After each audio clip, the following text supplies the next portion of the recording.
if you're not right there right now communicating with people with today's day and age of how fast and easy people get information, you're losing out. Good communication is an indication of trust. If you start responding on weekends, they'll start expecting you to respond on weekends. So know your boundaries, know where you want to be. One of the things that give Tyler and I anxiety is the folks that have inboxes that are thousands and thousands of unread emails. I don't know how you function. My heart palpitations as we speak. If that's you, come on. There are tips for this. Let me help you.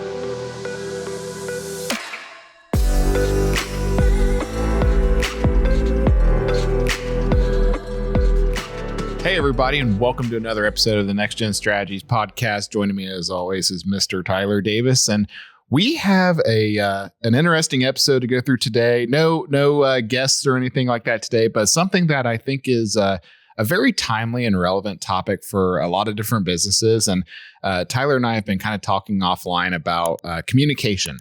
And what all goes into good communication, whether it's internal communication with, partners and employees, or communications going on with, customers, clients, what have you. And so we thought today might be a good idea to run through some things that and tell maybe some funny stories, or talk through some examples of, why communication is important, what's some things that, you should be thinking about, or mistakes that we see, we make or that other folks make that, could actually have some major effects on relationships and outcomes. And so this is just something a little bit more kind of off the rip, top of the head type of stuff that we want to go through today. And, hopefully as for listeners, you may resonate with some of these things. You may laugh at some of these examples, and you might feel called out. You might feel called out. You might be like, wait, ooh, yeah. I didn't even realize I do that. And so, that's kind of the goal for today. All right. So you kind of touched on it, but we've prompted this episode. Have you had some recent experiences with great or poor communication, Grant? Yeah. One of the first, yes, both sides. Yeah. No, I think, we get the opportunity to work with a lot of different folks on the client side. We also get an opportunity to have to work with a lot of vendors or tool stacks or things that deal with customer service that, we have to use for our businesses. And so, yes, there's some examples that we'll get into today that have been great, and some examples that have been terrible, especially on the vendor side. So anyway. Yeah. Do you want to jump into, let's just set some context when we're talking communication, because I think we're going down a line of good and bad, right? Yeah. And you can take this a million different ways and say, we could do a whole episode on how good communication makes your business stronger. But I think this is more generic in nature. Mm-hmm. And I think we're going to go over some examples that you can't tell me you haven't experienced this, but it's the typical, call someone, leave a voicemail, don't hear back, email someone, weeks go by, you don't hear back. You're constantly prompting them. Whether it's a customer or it's a vendor, or you're the one that's not responding because you're losing communication somewhere between the lines. So I think we're going to touch on, why it's so crucial for your business, and actually how it can be a real differentiator. That's not something I knew coming into this, but now I keep learning more over time that our communication, my firm's communication, is actually one of our standout differentiators in the market. Yep.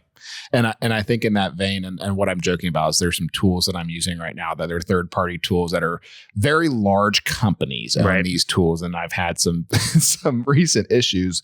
But I'm also hearing, to your point, and I'm excited about this piece too, is like I've got some clients I work with where their differentiators are communication and service, because they answer the phone when you call. Yeah. And you're not dealing with some of these big headaches from these large corporate, organizations, faceless people who you're working with. So I think that communication piece can be critical, especially if you can define it. Well, I'm going to jump into marketing world for you, because why not? I'm an accountant. I love it. There's some science out there. I don't know the numbers or whatever, but there's a length of time of attention span of maybe your customers or your clients. And if you leave them hanging for too long, you lose them.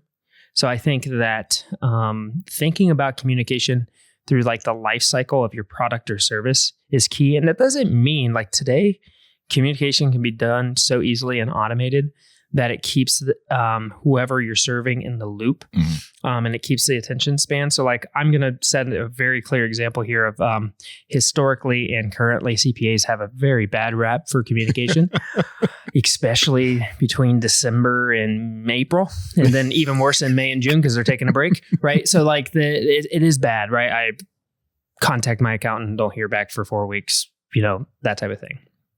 What I've found is that we've used tools to automate a lot of processes that send communication on a regular basis. And yeah, people know they're automated communications, but they at least feel heard and understand that something's happening. So, from our perspective, it's like status updates on a regular basis. Every time somebody goes through a different stage of working with us, they're getting some sort of communication. Because I come to the example of, I need a ceiling fan installed at my house. I reach out to, either a phone call to one electrician, fill out a form online to another electrician. One of them I hear back 3 weeks later. The other one I get an email right away saying you're going to get a call from us in 2 days. Most likely, I'm going to go with the one, as long as it's competitive in price, that got back to me right away. And then I'm going to be leery of the other one that took 4 weeks to get back to me on a ceiling fan, right? This can carry over to how many different businesses where if you're not right there right now communicating with people with today's day and age of how fast and easy people get information, you're losing out. Yep. And you want to maintain that communication all the way through. And I think that's why it's really crucial. And a lot of us are really, really bad at it. And I've either, like you said, working with vendors, my own clients, people that serve me, nothing's more frustrating than when stuff's hanging out there and you're not getting a response. Yeah, 100%. All good points on why it's critical. And I'm going to add in another piece on the trust side, is, good communication is an indication of trust. Yeah. And what's unfortunate is that I know a lot of really good businesses that are the most trustworthy, great like product or service they're delivering. The people in the business are great, but because their communication stinks, it turns into a trust and reputation factor that is maybe not indicative of the experience that you would actually get from them. And it's unfortunate, right? That either it's a skill deficiency from the folks, it's maybe a tool thing where maybe they don't have the right things set up in place, but that customer experience then is like, man, yeah, these guys just don't respond. They do great work. They're terrible at communicating. I mean, that will stick with you. Like, how many times have you've heard in conversation, I've heard in conversation, it's like, oh, that's a great company, but boy, you hardly ever hear back from them and they're kind of slow, like blah, blah, blah. Like, that'll stick to your company's name faster than anything if that's the experience consumers are having. 100%. Like that trust factor, like people, yes, they will remember the product or service that you deliver, but more than that, they will remember the experience and what you made them feel as a result of working with you. And that is the sticking point that will always kind of trump the other stuff. So let's talk a little bit about then, what does good communication look like? And I don't know if we need to stick with a theme of, client facing, consumer facing, but like, what does that look like? Because I bet you it's not as complicated as you guys think. Yeah. Well, I'll just start off with the easy one is good communication being response time and just doing it, whether you think it was a good response, bad response. So for example, right, like I try, and I think you're probably the same, and I know other folks, with reasonably, like if somebody asks you a question, let's just say they send you an email, and it's not some like, again, we have a lot of listeners that will appreciate this. It's not some like thing you got BCC'd in on with 15 other people, but like a direct question about either a status update on something or question about something. Like generally, like I try to respond within like 24 to 48 hours or sooner to folks, even if you don't have the answer. Acknowledge things with the response. Like that's number one for me, is like respond with something, and again, that could be an automation. It could be an automated email that comes. But like, I think the first thing of like what good communication is like start. So. Yeah. And I kind of wanted to touch on some softer skills of communication, because Grant's talking about, what good communication is in terms of like timeliness in responding. Yeah. And there are a lot of fields that we work in that are pretty technical, mine including Grant's, engineers, attorneys, right? And everyone's probably rolled their eyes at an email they got from like an attorney or an engineer or something. You're like, this is hieroglyphics. And it's this wall of text and I can't understand it. So I think there's a real skill and effective communication style in how you're translating information, right? And this is not I always say, try to write it at a 5th grade level, because that's not an insult to anyone's intelligence. It's just everyone has different skills. When I communicate to Grant about accounting stuff, I'm going to communicate that differently than if I'm communicating to a different accountant, right? So there are people that are very, very skilled in this and able to say, okay, what is the big main points that I need to hit here? And how do I explain it in a way that somebody can read it quickly and understand it and take action? And I think that's a big piece of what good communication is say, point blank, couple bullet points. This is what we need. There are different formats for longer session things. You've always heard that meeting could be an email, or this email should be a meeting. That's the things we're talking about. A memoir you write in an email might not be an email type of communication. Yep. Yep. 100%. And even before we go into, cause we're going to cover like a bunch of different tips and like hacks that we've discovered. I think also what Tyler is saying is you got to know your audience on the other end of that communication. And again, we're probably a little more on like the email written side, but it's the same thing. If you're doing a meeting, you could have meetings that you're facilitating. You could be, it could be a phone call. You could be recording a video for somebody. So really know who that end audience is. And, am I explaining something to somebody? Am I making a point about something? Am I asking a question? Because the folks on the other end, if you kind of understand who they are, and even sometimes if it's a personality thing, like some folks just want bullet points. Some folks are very, they're direct, they're quick to the point. They give me the high level. I don't need to know all the nitty gritty of it. And you mentioned like engineers, they want a book. Yeah. Like they want to know the bullet. They want to know everything that's going into it. They want to be able to analyze it. So know that, right? Like adjust your communication style for that end audience, and just always be thinking like, as I'm typing something or as I am getting ready to make a phone call or record something, like who is receiving that message? 'Cause I think a lot of times people get so fast in their ways in the day of life and whatever, and they're just going away at something. They didn't take the time to go, ooh, yeah, that may not have actually resonated on the other end. Man, I'm telling you, that's an art. I've sent so many like emails through, especially when I did a lot of tax returns about like, this is your tax return's done, right? And here's like who you owe and what. I've found pride in sending that email. And it's like a pure art form of, okay, how do I structure this email so that they don't get lost in the weeds? What do I bold? What do I highlight? There's a real skill there in delivering the big action items in a way that pops out to someone. Don't bury a big important piece at the end of an email, or like do a big summary and then say, hey, I've done this before. Here's the high level. You want to dig in further? Boom, right below it. There's all these different skills that you can leverage by knowing your audience, just like you said. Yep, I'm digging right into that one. So like we'll kind of walk through some like tips and tricks, and I'm going to start with the email stuff. And you just nailed a bunch of them, but even like subject lines. I'm gonna go top to bottom on the email, right? Let's just and please, like you throw in and again, folks like you who are watching this, we'd love to kind of get some input for you too. But I'm gonna start with a subject line. Make it a clear, differentiating, succinct subject line. And because one of the things that give Tyler and I anxiety is the folks that have inboxes that are thousands and thousands of unread emails. And I'm like, I don't know how you function. My heart palpitations as we speak. So like when and I think that's more people than not these days. And so like, you got to have a subject that is easily able to be found later when that person doesn't necessarily find your email. So have a good subject line, right? Like you got to think like, okay, like there's a purpose to this email, and like I'm filling with a good subject line. And then to your point in the body text, like think through the fact of like, if it's going to take you like 30 minutes to an hour to write this email, probably should be a meeting or a phone call, or it should be a video that you quick record and you talk through it. Go back to our Loom and Vidyard series. 100%. 100%. So like, that's the first thing, right? Like subject line. Okay. How long is this email going to be? What am I going to put in this thing? Great. And then I love everything that you just said. So as you are putting this email, nobody wants to read these long paragraphs. Divide your thoughts into different succinct ways and think about the fact of like, even if you're communicating with one person, can that email be forwarded onto somebody else and they would understand exactly what's being communicated? Always think of it through the lens of like, if I took this and handed it to somebody else, or there was instruction in here, or the end audience, like, could I take this audience or take this email, whatever, give to somebody else? Would they understand what's being said? Because if they don't, then you might have some issue with how you lay things out. Yeah, absolutely. I do want to go back to your thousands of emails thing. If that's you, come on.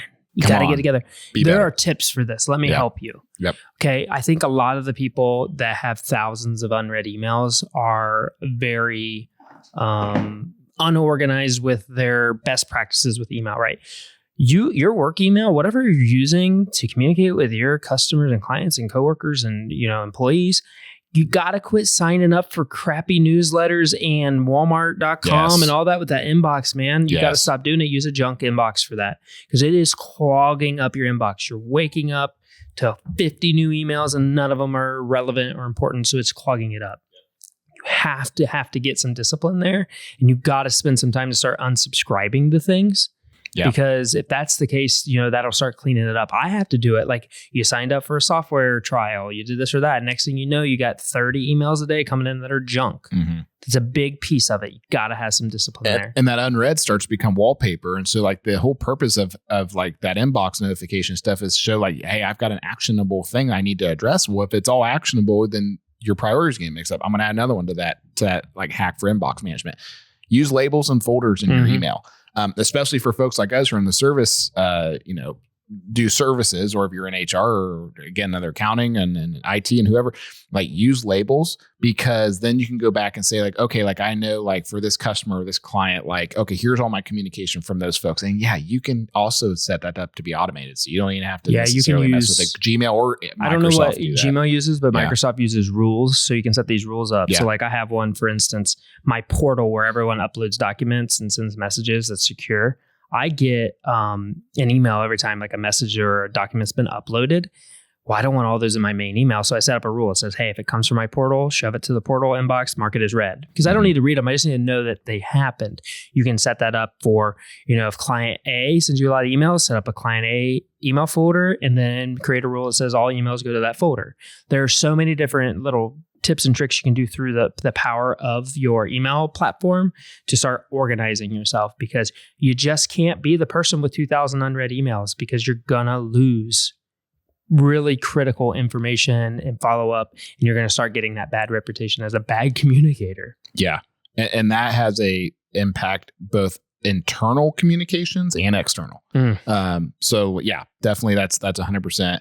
Email, we could have a whole podcast about best practices, but I'll even move into even some other ones. So another thing, so we talk about email communication, et cetera. Another one is, let's talk about meetings and communication. So if I'm going into a meeting, I get asked to be a meeting, or if I ask someone else to be in a meeting, I have a clear agenda. I have why you're here, what we want to cover, and what the outcome is intended to be. And I also try to include, do you need to be prepared to bring anything ahead of time? That is something that it probably happens a little bit more for like naturally for like internal communication with like an employee or other team members or whatever. It's a little bit different when you're doing it on the customer or client experience side too, because you got to remember, like, just because you know what you're going into, that customer maybe doesn't. And Tyler, I'd love for you to speak about that on the accounting side, because accountant would be like if an accountant doesn't do that, like, it can be super intimidating to like walk into a room thinking you're going to talk about your, I don't know, books, taxes, whatever it is. And you're like, the accountant starts asking you questions. You're also, you're just like, well, they have to be prepared because like, I mean, just for the sake of productivity, you got to let them know what they're coming into so they're prepared. So you're not going, well, we'll have to circle back to this because they don't have the information that they need. Yep. Those big things, you should be sending that agenda out clearly ahead of time, business day at least, to let them prepare for that. And that agenda is beautiful for setting the tone and structure of the meeting. It doesn't run on for 4 hours. It's, there's a hard start and stop time a lot of times. Like, everyone's time is important. You don't want someone begrudgingly going to the meeting with you because they know it's going to take way longer than anticipated. That structure there is really important. Yeah, so that structure 100% on the client side. I just thought of something too. If you're in HR and you're doing recruiting and you're setting up interviews with folks, or you're moving through people through the process, this is just as important for that as well.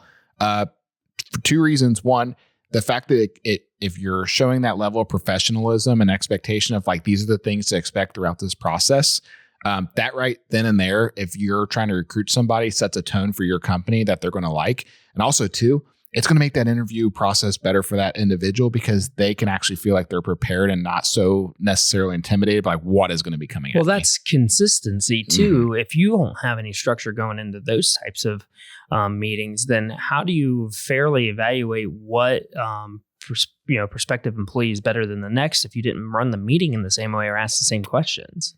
And that's the same thing for like a lot of this for me comes back to productivity. If you're not running your client or customer meetings in the same way or form, like how are you getting any more productive if you're all over the place in all of your meetings, Yeah, 100%. I think another one with meetings is like even how you schedule meetings, and like if you've got shared calendars, or if there's things you're doing like to like respect time blocks. And I think that probably goes more for internal meetings a lot of times. Like, if you've got folks on your team who have times blocked for certain things, or maybe they're going to be out, or maybe like I just see, and sometimes this happens where it's like people just throw meetings on people's calendars without any like ask of like, are you available? So like that feels like it goes without saying, but it's like acknowledge and make sure you ask the person. Or if you got shared calendars or shared link or whatever, like go check. Don't just assume somebody's available at a certain time. The nice tool for this nowadays is using a scheduling piece of software. Yeah. Where you can send a link to someone and they can find time on your calendar, and you have total control of what they can book and not book. That saves so much back and forth. Yeah. That's so nice to be able to, like, hey, I go to Tyler's link. I can book a meeting with him when he's available, That's one big thing. And we probably should touch on phone as well.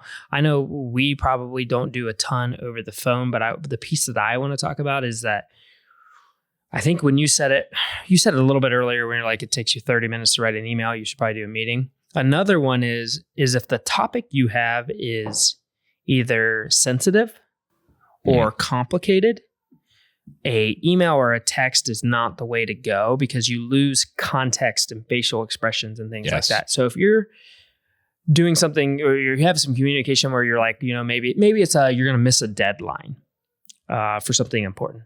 Phone call goes a lot longer of a way than an email, because you can, show empathy and respect through a phone call, through your words, or through that video meeting, something like that. Or you can explain more complicated topics in a way, and you can gauge how people are responding to it. I have found, and I say this to people all the time, everything we've said on here is not really generational. Like every person from 18 to 70 can be good or bad at these things. But I have found that younger folks like ourselves, millennials, Gen Z, are sometimes afraid to pick up the phone. And a lot of times my response is pick up the phone and call somebody.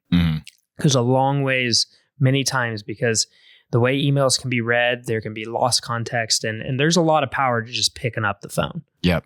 100%. And this thing that, everybody always just says how busy they are.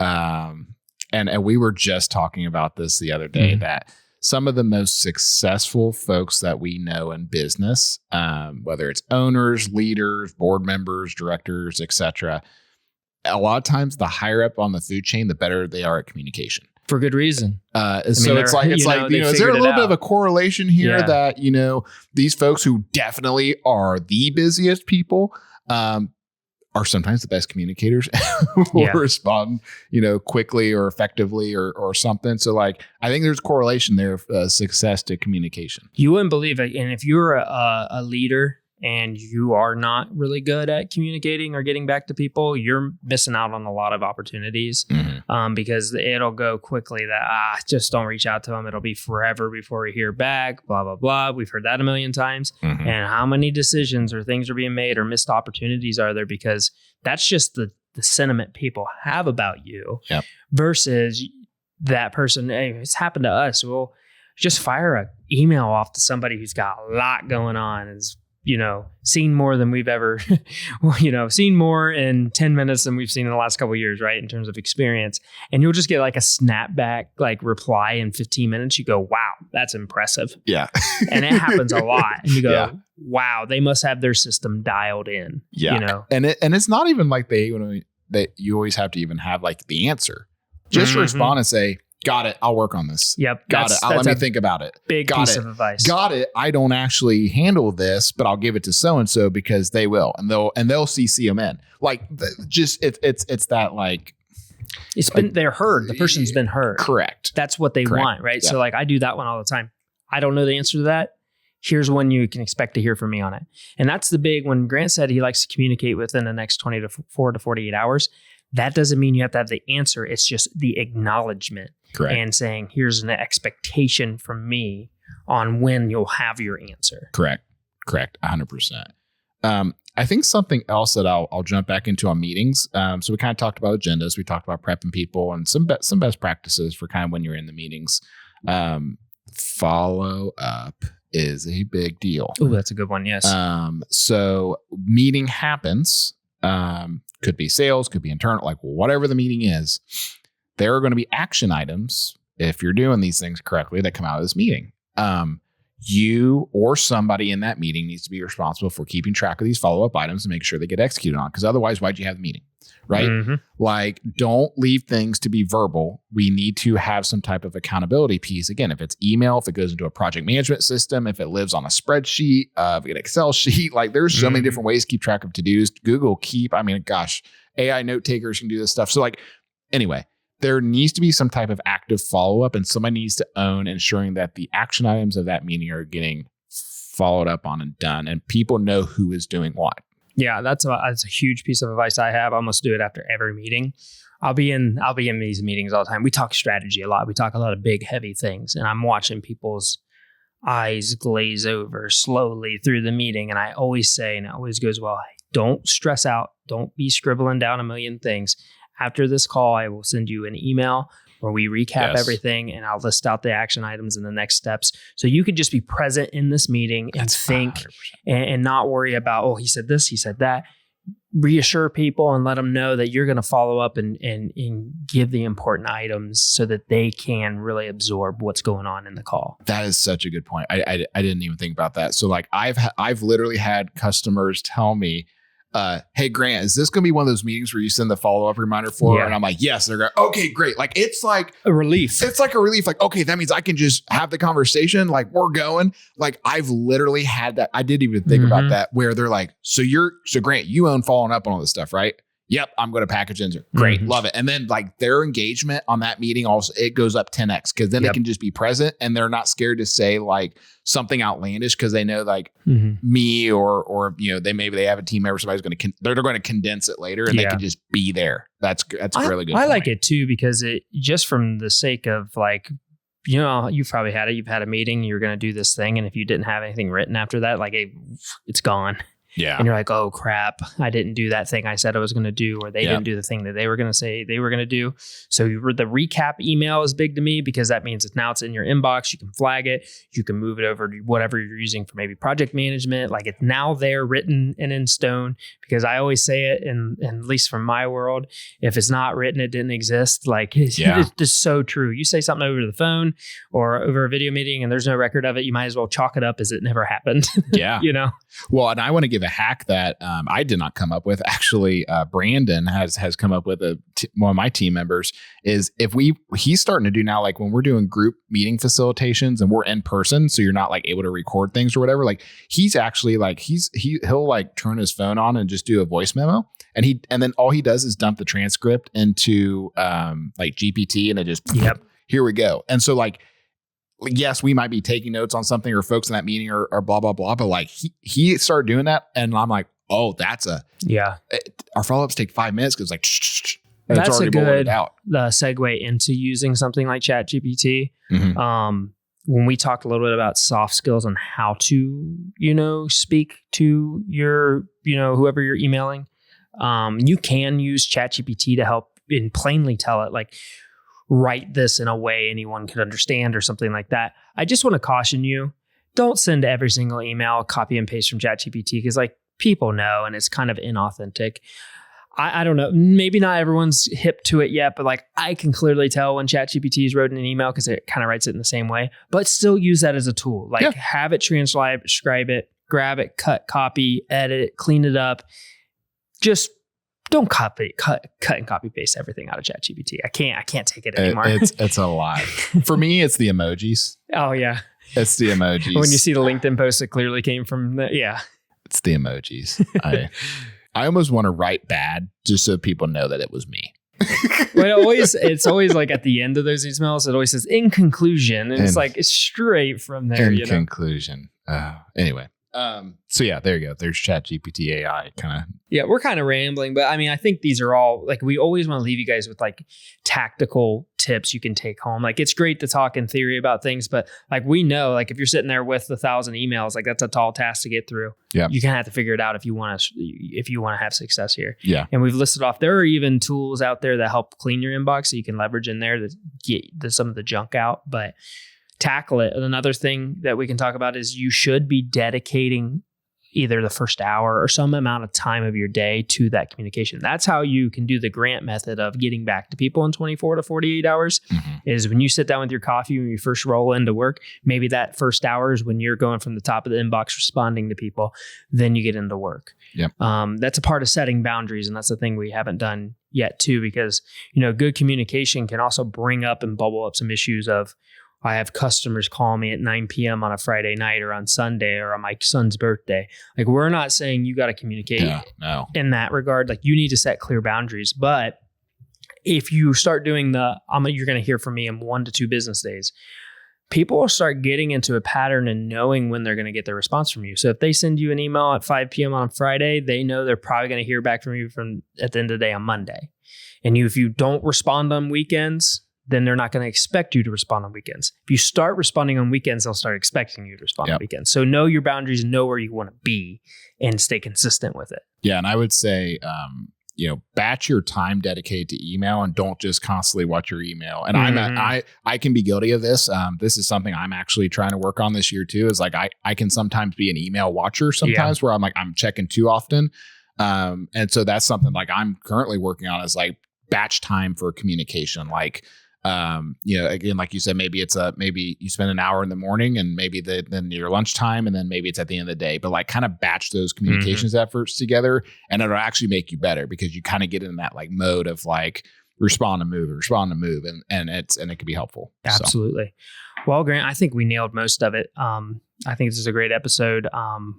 Don't be a bad communicator. Don't have 1 million emails in your inbox. That's your to-do list. Get some systems. And if you're a large software company that is selling to marketers and you don't respond to things or you're going to start hearing from me. I'm going to start using the reviews. I need to use the review function a little bit more for big companies. I think I just got to get a little bit more spicy. Ooh. So anyway, that's what prompted it. Love it. This is just kind of let's rip off the top of the head podcast. Yeah. Hope you guys got some tips and tricks from this. We got a lot more podcasts planned here. We got some really good interviews coming up. And so we're super excited for that. And until next time, we'll see you later. Thanks again for joining us today on the Next Gen Strategies podcast. Be sure to follow the show on Apple Podcasts, Spotify, or wherever you get your podcasts. And if you really enjoyed it, give us a share on any of your favorite social media channels. And don't forget to leave us a review.